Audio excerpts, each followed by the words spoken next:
नमस्कार दोस्तों, आपके साथ मैं हूं मुबश्शरा। दोस्तों, इस वक्त की सबसे बड़ी और धमाकेदार खबर है महाराष्ट्र के वरिष्ठ नेता शरद पवार का एनसीपी अध्यक्ष पद से इस्तीफा देना।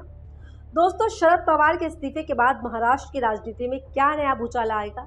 अभी ये साफ नहीं कि शरद पवार पार्टी के सर्वे सर्वा पद पर रहेंगे या नहीं, लेकिन इसके घटनाक्रम के पीछे की कहानी और आगे क्या होगा, इस पर सभी की नजरें इस वक्त टिकी हुई है।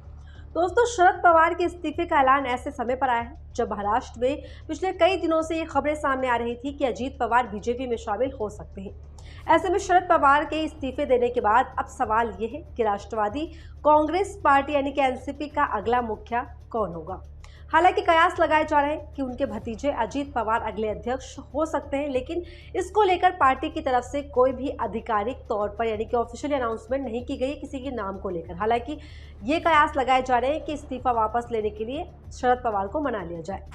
पवार के इस्तीफे के बाद पार्टी का अध्यक्ष चुनने के लिए एक कमेटी बनाई गई। खबरों के मुताबिक इस कमेटी में प्रफुल्ल पटेल, सुनील तड़कारे, के शर्मा, पीसी चाको, अजीत पवार, जयंत पाटिल, सुप्रिया सुले जैसे बड़े नाम शामिल हैं। वहीं राजनीतिक गलियारों में चर्चा है कि शरद पवार सुप्रिया को अपने इस फैसले की जानकारी पहले ही बता चुके थे।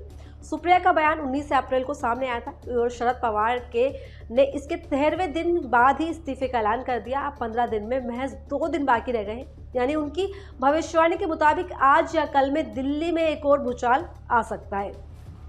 महाराष्ट्र में सियासी घमासान चल रहा है। सभी की निगाहें अब एनसीपी नेता अजीत पवार पर टिकी हुई है कि क्या फैसला होगा या क्या वो मुखिया बनेंगे।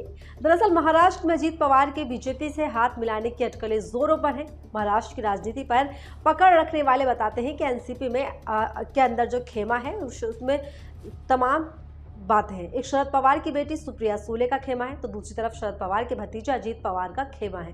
दोनों खुद को शरद पवार की सियासत के वारिस मानते हैं। ऐसे में अगर शरद के बाद पार्टी की कमान किसी एक के हाथ में आ जाती है तो फिर दूसरे का बागी होना बिल्कुल इस वक्त तय माना जा रहा है।